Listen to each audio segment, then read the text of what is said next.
What's up YouTube? It's Jordan. Welcome back to Jordan's Guitar Channel. Today we're going to be talking about Gibson. All the controversy. Alright?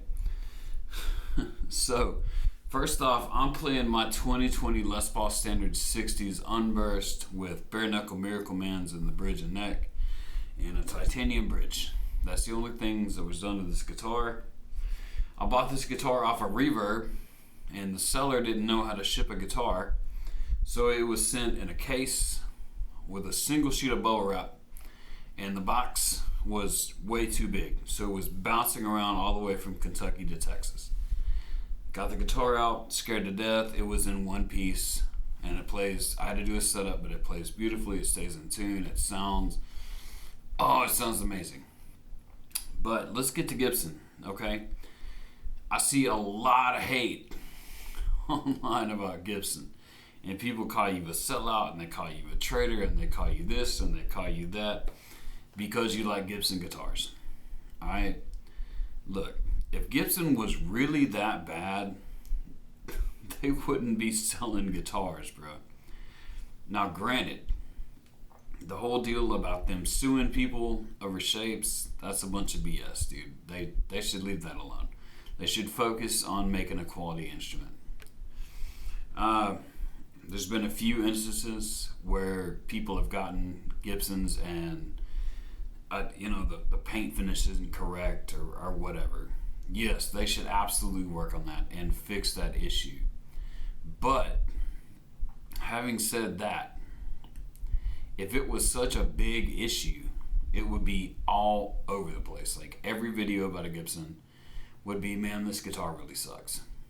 But that's not the case.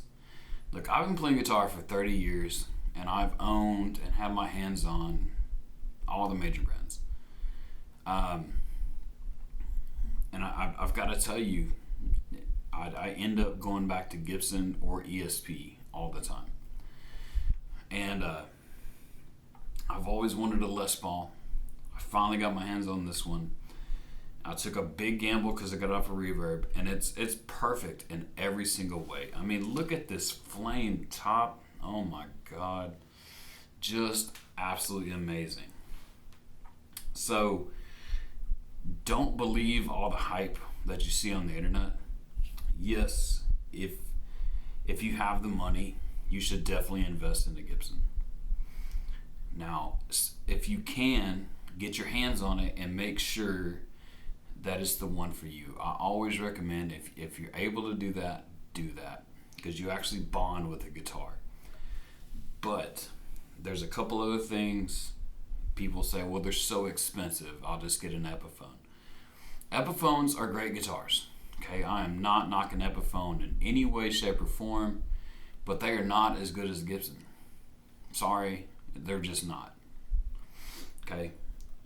What you're paying for is you're paying for top quality materials, craftsmanship, the finest luthiers in America. And there's no dead spots, there's no nothing. Every time I pick up this guitar, it's in tune, it's ready to rock. I've got a 92 Gibson Nighthawk Special that I've played, the frets are to the nub on the fretboard. So yeah. They're just absolutely incredible guitars, and if you look now, you have all these major rock stars going to Gibson. Latest one, I think Mark Morton from Lamb of God is going to Les Paul, or going to Les Paul from Jackson, and people are all up in arms about it. And I'm like, the dude's a professional musician, very well known band, Lamb of God. He could choose any guitar in the world that he wants to choose, but he chooses a Les Paul. So, I mean, there you go. Same Dave Mustaine, Rex Brown from Pantera, Gene Simmons from Kiss. I mean, the list goes on and on and on. Adam Jones from Tool. Countless bands that you grew up listening to or still listen to, man, they play Gibson Les Pauls. And again, they've got the money to do whatever they want. Custom guitars, Fender, whatever. But they choose Gibson. So that's just something to think about and chew on a little bit when you're watching these videos and they go, oh, dude, Gibson sucks. Da, da, da, da, da. Gibson doesn't suck.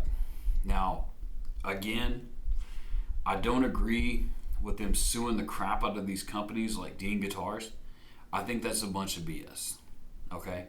But they still make a quality instrument. Yes, I know they're expensive. I get that. You don't have to spend $3,000 on a Gibson. Get on Reverb, dude. I got this guitar off Reverb. It took me months and months and months of looking at Gibsons and talking to sellers and finally finding the one for me.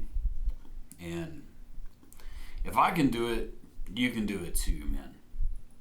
And, like I said, everything's going up. Some of these Epiphone Les Pauls are going for like almost $1,000. I paid $1,700 for this. And you're thinking, man, $700 extra, it's worth it. Because if one day I decide a Les Paul's too heavy, or I decide that I'm a Strat man out of the blue, I can trade this guitar for the absolute nicest Strat, or I can list it and get, at least my money back out of it. No problem. Now, if you buy something like an Epiphone, you're lucky if you're going to get half back out of it. So your Gibsons are a definite investment piece as well. You just take care of them. They're so beautiful, they're so well made that you just want to baby this thing. And it's something you really have to experience for yourself. I highly recommend it. And, until next time, guys, rock on.